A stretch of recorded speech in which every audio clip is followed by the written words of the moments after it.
Now it's center, it's Christie. He's hit by Delgado. Travis Green off the stick of Christie. And a deflection to the crowd, and Christie sent Green to the boards hard. That just might be what the doctor ordered there, Kenny. A nice hard check by Christie. He's just out there. Norton takes a bump from Hunter. Hellenick there to help out. He's flattened by Derek King, and a penalty coming up on the Islanders. Here's the hit. Here's Dale Hunter working over Norton. King comes in. Hellenick gets nailed. Loisel run into by Cavallini, and then Cavallini thrown to the boards by Loisel. Islanders penalty upcoming as Alan May has some words for Nick Bakota. Then Bakota wrestled away by Randy Burridge.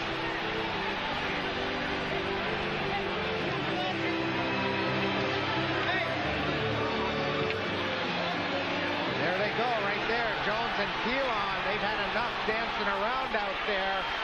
Jones gets the helmet and mask off Rich Pilon.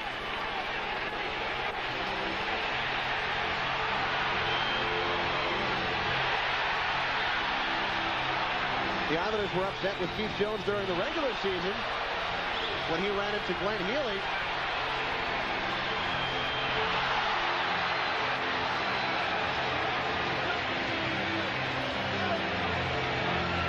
It all started with Alan May and Nick Bakota bumping along the boards, and it ends with Keith Jones and Rich Pilon. The original penalty looked to be on Loisel of the Islanders when he threw Paul Cavallini to the boards. It was a tough hit by Paul Cavallini. Here's Cavallini eyeing up Loisel, but look at how he gets his arms and hands up into the face to Cavallini, then throws him hard against the boards, a whiplash motion. I did it once to Richie Pilon in a playoff game. I was playing with the Washington Capitals. I was a rookie. He wore a visor. I thought, this must not be a guy that fights very much. Dropped the gloves with him, and he was very willing to take his own helmet off, set it aside, and then proceed to punch my lights out. With 4 less, my helmet ended up across the ice. I get out of the penalty box. Dale Hunter was my line mate at the time. The Capitals coach, he says, what are you doing? I said, well, I don't know. I didn't know who he was. He goes, that is not a guy that you ever want to fight again. I said, really? Is that why I got 4 welts on the side of my head? It's 2 minutes for slashing on Rick Tabaracci. Here's one more look on that Jeep Eagle Eye. Thomas comes down hard on Tabaracci, but that movement right there, that's what Dvorsky picked up, and that's why Tabaracci ends up with a minor penalty. If you were here watching on TV, you fall in love with the game. And look at this. It's got a little bit of everything. Look at this hit. Big Travis Green nailing L.I. Afraidy as he comes back to touch up the puck for an icing call. And the Turgeon line, of course. Kasparaitis, he and Krieger go hard into the boards, and the puck is frozen. And Todd Krieger with some words for Darius Kasparaitis. We heard one of the officials yell the faceoff will come outside the zone with the puck underneath Krieger. Craig, it's early in the series, but just another great collision. Look at this one. Kasparaitis and Krieger both locking shoulders there. Krieger falls down a little bit. Kasparaitis, he's a tough son of a gun. Both of those guys not showing a whole lot of fatigue. We're just about through the first overtime, and look at the body checking still going on. Both teams giving it to each other with 38 seconds left. Still early in the series, but these the type of game that start back. Ray Ferraro. Ferraro hits the red line, looking to float it into Mullen, moving in, he shoots, and Tabaracci stopped that one, it's in! The Islanders score! The Islanders win it by 4 at 5:10 of the second overtime. And the Capitals are complaining to the referee. Ferraro will probably get credit for this. The good news is Huey Krug didn't get a penalty. The bad news is Darius Kasparaitis did for roughing. You see in front of the net. Look at Huey Krug draped all over Dale Hunter. Kasparaitis. Afraidy puts it in the net. It's 1-0 Washington thanks to the power play. That didn't take long. Burridge after the puck, played it behind May. Fitzgerald up to May, and there'll be a penalty here. Tommy Fitzgerald took a big run at May. And referee Gregson has called the play. Tremendous hit. Problem was that May didn't get near the puck. There's the puck behind him. He turned around, bang. They give it an elbowing penalty. It could have been attempted murder. stick wasn't up. Could have been charging, interference, a whole lot of things, but it's still only a 2-minute penalty, and the message was sent. To center ice. To the right at the Islander line, and an offside called as Hunter now is wrapped up with Thomas. Thomas had pulled him over the line, and Hunter reacting to that. Thomas, without his helmet, trying to get Hunter into the same position here. That's intensity personified in the two players that are in a clutch and grab situation here. So much alike, the two of them. They play at 110% all the time. Hunter and Steve Thomas. I would venture to say that they do have a great respect for each other. When they get locked up that way, it's not disrespectful. Hunter's mad at Thomas because Thomas dragged him across, creating the offside. The Islanders there, Tabaracci, Flatley's talking to him now. There's the stick around the neck of Flatley. Look at Hatcher, give him a little punch in the kidneys. All the infighting. Ridley unable to handle the puck. King gets it to Krupp for a shot. Right on, and Tabaracci clears out of side. Gary King out of the corner, put it across the front of the net. Comes to the boards, and we've got offsetting penalties here. Both captains are going to the penalty box, Jakes. Flatley just out and out punched Hatcher because Hatcher had given him the lumber in front of the net. So that little feud continues. Hatcher just hit Derek King with a high stick. Hatcher's heading for the dressing room, but he may end up with 4 minutes out of this. 33 by the time they boil down the seconds, and here's the original penalty. There's the elbow that Flatley took. There's the shot to the head. Now watch Flatley. Turns, bang, a right into the chops of Hatcher. But it was after that exchange. Now watch the stick of Hatcher. Here, watch. Derek King, boom. Didn't quite hit him. It was a threatening gesture. Races it after getting away from Cote. Couldn't center it from the corner. He pushes Cote to the ice. There's going to be another penalty. Take a look. There's Huey Krupp trying to center it. There's the on-rushing forward. There's the punch. I mean, Cote, the defenseman. So what an endorsement by Al Arbor. And the young defenseman on the ice with two forwards. Now this cat center and score. Molotov pushing at his man. Molotov about a stick. Here's Iafrate with a shot. He scores to a screen. 3-0. Glenn Healy is really upset. He thinks there should be a penalty for interference, but the Islanders were going to get the penalty for cross-checking, I believe, at the goal crease of Healy when the shot by Iafrate was launched from the blue line, hit the net. Clear flight. I don't think Healy saw it. Iafrate, his second goal of the hockey game, a 3-0 Washington lead from the referee. There's the shot by Iafrate. Healy never with an opportunity to stop it. He was being knocked to the ice as Vasky cross-checked the Washington Capital player, Vondra. Islanders continue to shoot high on Tabaracci. Win the faceoff. Molotov has scored. The pass is to Hunter. In front to Christie. Healy takes it to the side of the net. He's right back out in front. Healy has made the stop. He got slapped at, and he is really mad. Screaming at referee Terry Gregson after taking a whack across the catching glove. We'll be back right after this. The puck does come loose. Ridley will get to it. Ridley on a backhand opportunity to Krieger, and no goal. It's behind Healy, but the play is denied. Referee Gregson waved it off immediately. Going to be a penalty, I believe, James. It's going to go to the Washington Capitals, obviously. That's the reason that the whistle blows. Interfering with the goaltender. So Glenn Healy, remember when he was drawing the attention, Miller must have made contact. Brad Delgado on the Travis Green, but it was behind him and right to Tabaracci. He's covered it. Green tried to spear it away, and now the Cats go to Green. And the feistiness continues here.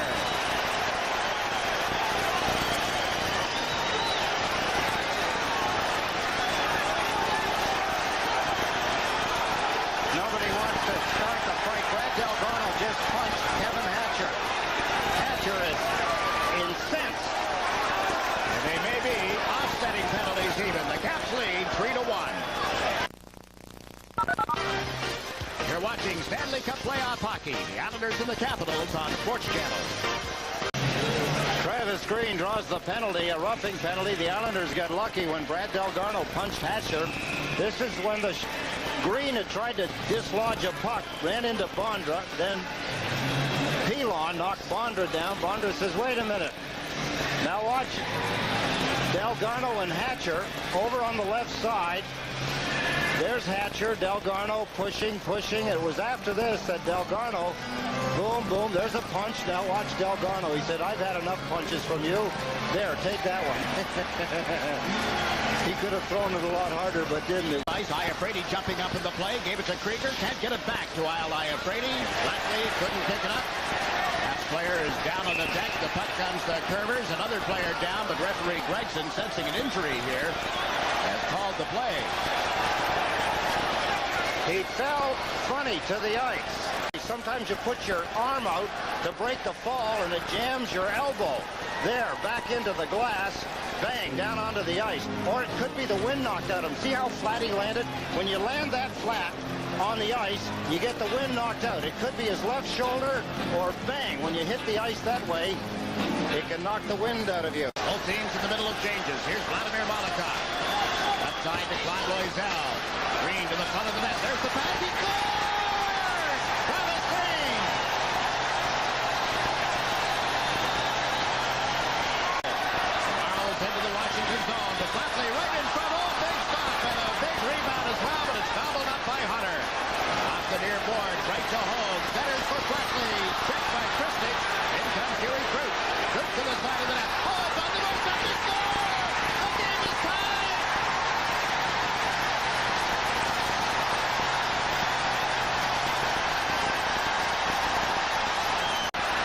Christie. Now Pivaka trying to get it out in front. It goes back to the net instead, and Ferraro races after it. Ray Ferraro up the middle. Here's Hogue. He's onside. Hogue comes right in on goal. Shoots. Tabaracci, a big stop. Jumping up in the play is Cote. Elena trying to get it to him. Cannot. Nice play by Crute. Back to the goal. Cote to Hunter. A wraparound off his stick. Healy has made the stop. What a nice defensive move. Healy comes up without a helmet. And still 3-3.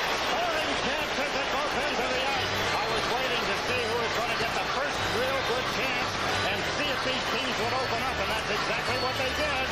Hogue on a breakaway. Stopped by Tabaracci. What a beautiful pass coming out of the deep Islander end. Ray Ferraro to Benoit Hogue, and he goes to the forehand. There. Let the shot go. Tried to beat Tabaracci through the 5-hole between his knees. Didn't work. Down at the other end. Watch what Hunter does. Instead of jamming it, he held it, went outside, went wide. Then when he went to fire it, he was off balance. Much like Derek King. King fell down, Hunter fell down, and here's the jam session. Elena trying to push it across the goal line. What a nice move by Hunter. He avoided Derek King's check. Just at the time King thought he was going to pull the trigger, he went outside him. Healy having trouble getting a hold of the puck. And with it loose, the whistle blew. Great for the Islanders. Into little room and shot it off Healy's blocking glove. Kasparaitis is taken to the boards. Hunter beats the line. Iafrate with a shot. Kick saved by Healy. Stays in play, and Healy is crashed into. And the whistle has sounded. Referee Terry Gregson may have penalties on both Healy and Elena. See Hunter bumping a little. Dale Hunter's helmet is out in the center ice area. Huey Crute. Excuse me, Jake. May not have been a penalty on Healy after all, huh? It looked like an interference penalty to one. There's a shot. Kick save. Sticks up a little higher. Ellenuk. Oh, Huey Crute, ooh, he folded up. Ellenuk trying to draw a penalty, did, but he ended up getting one himself. There's Ellenuk, boom, a left hand into the head of Healy. That's one penalty, and boom, there's no question that Huey Crute was going to get one. Interference on the goaltender by Ellenuk. Cross-checking to Huey Crute.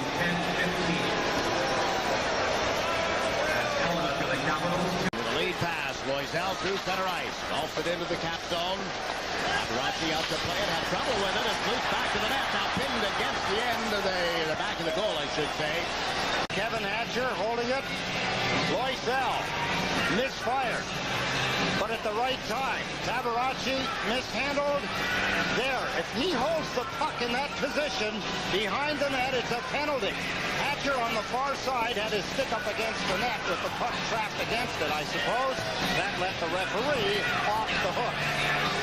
Coming up is Krieger. They go the other side. This is Ridley up the high slot. Shoots off the goal post. Derek King brings the Islanders up. The pass is to Turgeon, and he dumps it in. Hunter is just now out of the Islander goal crease. Meantime, Turgeon takes the puck, centers to Thomas, all alone. Oh, my, what a stop! Kristich into the Islander zone was checked by Pilon. Ellenuk went shoulder to shoulder with Kermers. The puck to the side of the net, covered by Healy, and again they crash the net. This will result in a big scuffle. You know who is right in the middle of it. There's the number 32 on the jersey of Dale Hunter. Rich Pilon pounding down on him. That's what Hunter's mad at. But he's mad all the time. That's why he's such a good hockey player. Robin Williams look-alike. There's a good look at him. Let's watch Healy now. The puck's there. He reaches down, grabs it. Hunter tries to shake it loose. He'll do that. And he runs over the top. Look at the whacks in the back of the head by Pilon. Kristich trying to hold back. Then Miller has dumped it in, driving it after this time. Krieger with 3 seconds left. He can't center it from the corner. Nice shot by Molotov. And Molotov ends up putting the fist into the face of Krieger, and this is the result of that.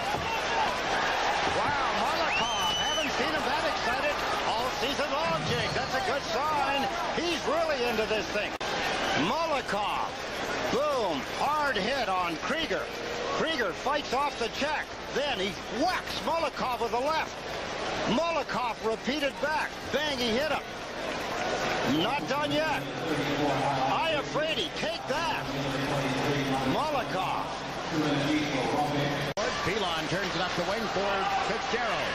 Bobby Fitzgerald. Cross-ice Loisel with Ferraro to the front of the net. He shoots. He scores!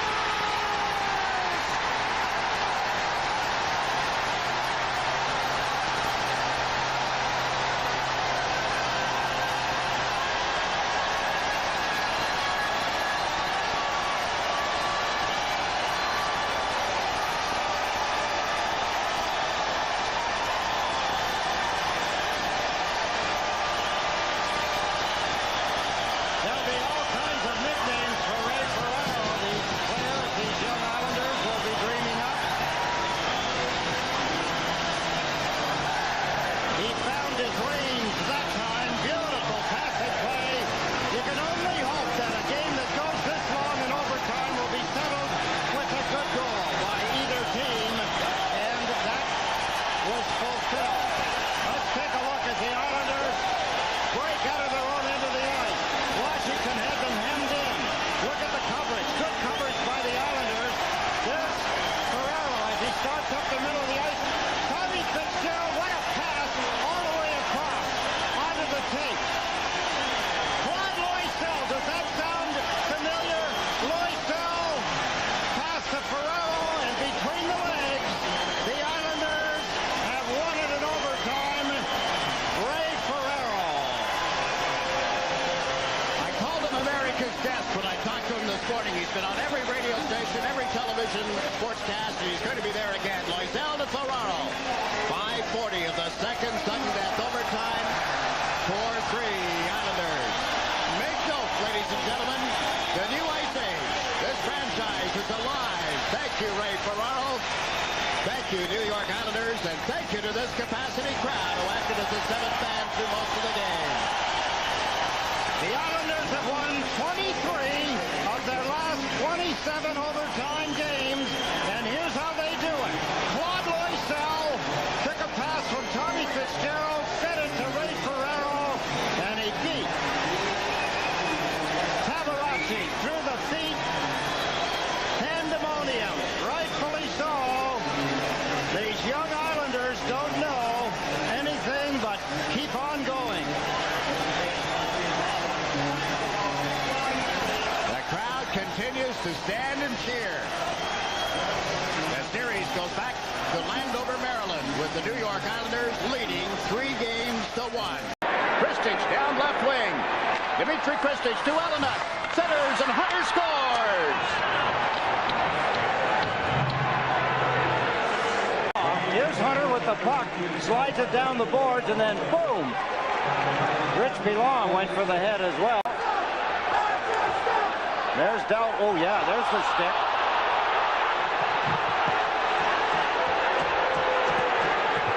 It appeared as though Hatcher had turned his stick. Watch the blade.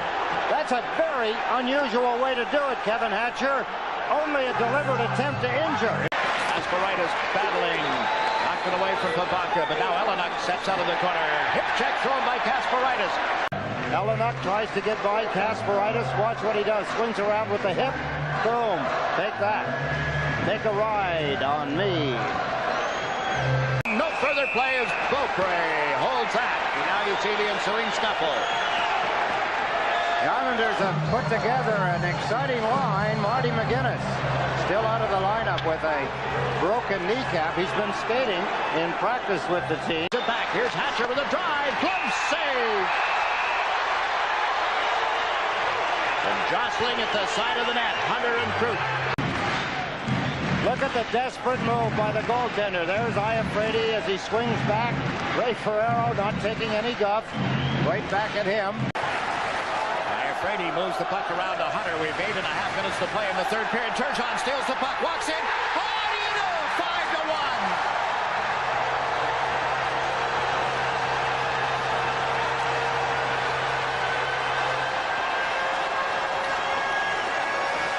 An unfortunate scene now.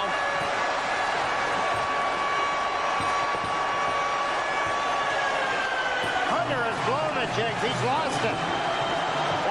That's the demise. Not premature now when the leader of this team emotionally and physically loses it.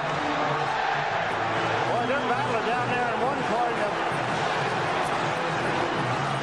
That Benoit Hall. Here Turgeon is being attended to.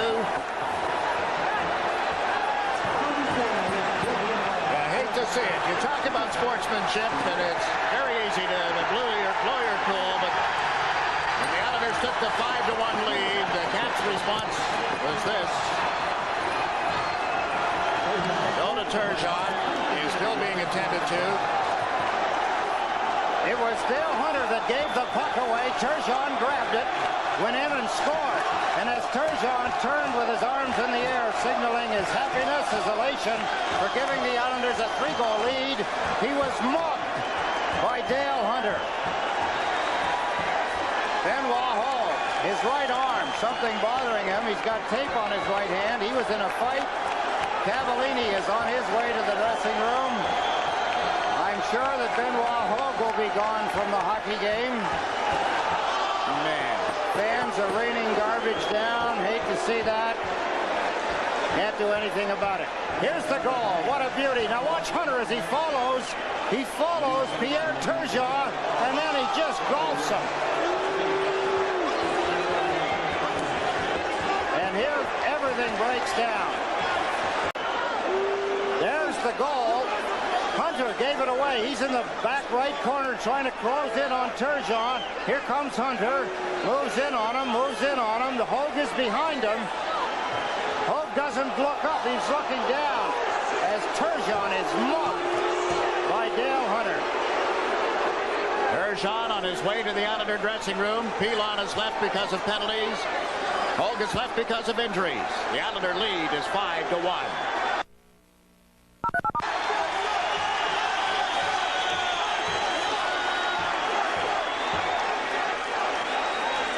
The most important thing is for the Islanders, they get a 4-1 lead, when Hunter gave the puck away here to Turgeon. He beats Don Beaupre, but unfortunately, watch the right arm as he's mugged. His right arm crushed into the boards as he fell uncontrollably after Hunter had slammed him, slugged him from the blind side. One more look at it. It was Hunter's giveaway that resulted in the goal. There's Hunter on the boards. Turgeon steps in, and you take it from there, Ed. Oh, you can see Hunter. He's hunting him down now. He's mad. He's selfish. That's exactly the way to describe him. He takes the responsibility for giving the puck away, giving away possibly the series.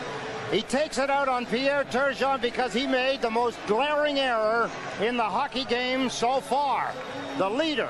Hockey is a game where discipline is supposed to be one of the greatest assets that you can have. A disciplined player, a disciplined team. And he showed neither.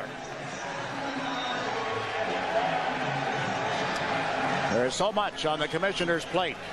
There is, Jason. When you think, you know, there's a lot of hockey players that are wearing the red jerseys, the Washington Capitals, that hate to see that happen because they don't want to be the representatives of what a lot of people just saw. They don't want people watching hockey to think that they themselves would do the same thing. I'm surprised and I'm disappointed in Dale Hunter. He represents too much to do what he did, but he cracked. Dale Hunter, way after the goal was scored, ramming Pierre Turgeon from behind, and we don't know the extent of the injury. Your comments on the play?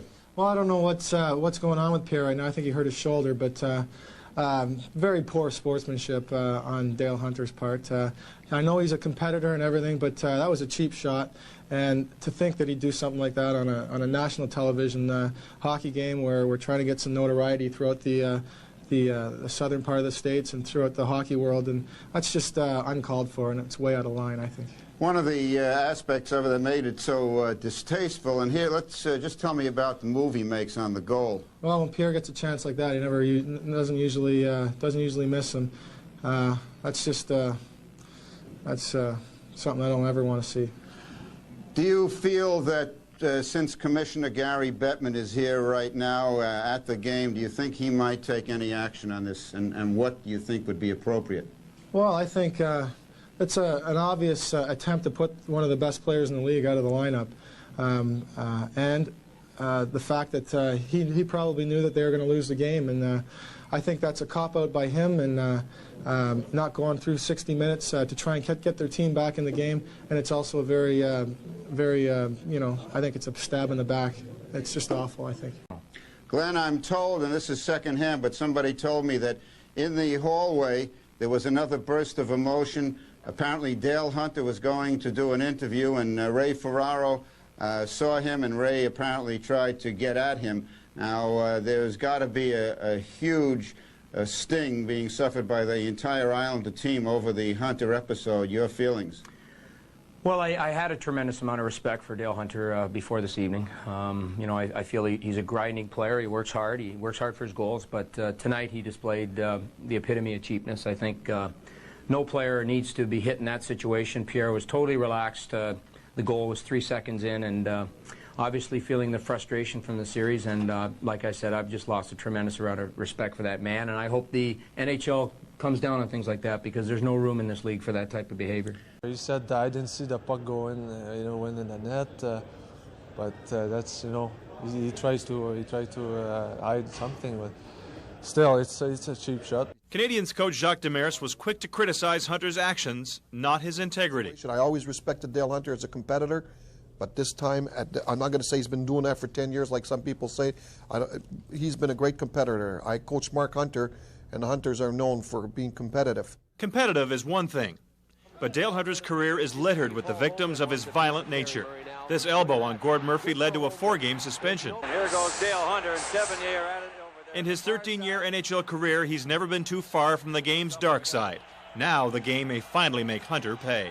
I wouldn't be surprised if they, you know, start cracking down from what they say as to, you know, incidents like this to you know, make guys you know, get punished for actions that aren't called for. There is a playoff precedent. Ron Hextall's premeditated attack on Chris Chelios 4 years ago earned him a 12-game suspension that started the following season. Everyone agrees that incident pales in comparison to the Turgeon affair. We're trying to sell hockey in the States. ABC is apparently going to televise, you'd like to see Turgeon against Lemieux, right? And that kid's not going to be there in the series, so that's all I want to say. I'm not going to tell the league how to run their business. Scott Clark. Here's what he gets, Dale Hunter, Bill. 21 games, $150,000. So the horrible Hunter has been hunted down and hammered, hit with a historical hiatus that says, take heed. All ye hockey pucks who hand out the dirty blows, you will pay for your dirty deeds. There was no excuse for what Hunter did to the Islanders' Pierre Turgeon following his clinching goal against the Capitals when he did this and knocked Turgeon out of action with a separated shoulder. All eyes focused on the new commissioner, Gary Bettman, to see what message he would send. 21 games, $150,000. I hear you, Gary. I hear you. The loss in pay to this player will amount to more than all of the supplemental discipline handed out to all NHL players for the 92-93 season. If this isn't a severe penalty, then I apologize, but I'm not sure what is. I think it's probably within the range. If there's a high range being boiled in oil and a low range being 21 games, then he was in the range. I am a big believer that the victim's team should be compensated. There has to be restitution. There wasn't any. When I first heard about 21 game suspension, I thought I was hoping at least that it was 15 games against the rest of the league and 6 games against the New York Islanders for all of the times that the Washington Caps play the Islanders next year. That wasn't done, but all in all, I have to give the NHL high marks. I think this was well handled. The longest suspensions for inaction misconduct in baseball: Pete Rose for bumping umpire Dave Pallone. Kermit Washington docked 26 games for punching Rudy Tomjanovich. Charles Martin was suspended 2 NFL games for slamming Jim McMahon to the turf. Hunter's 21-game punishment, just in case you're wondering, was preceded as the worst NHL suspension by Tom Lysiak of the Chicago Blackhawks, who intentionally tripped a linesman and was suspended by the league for 20 games in 1983.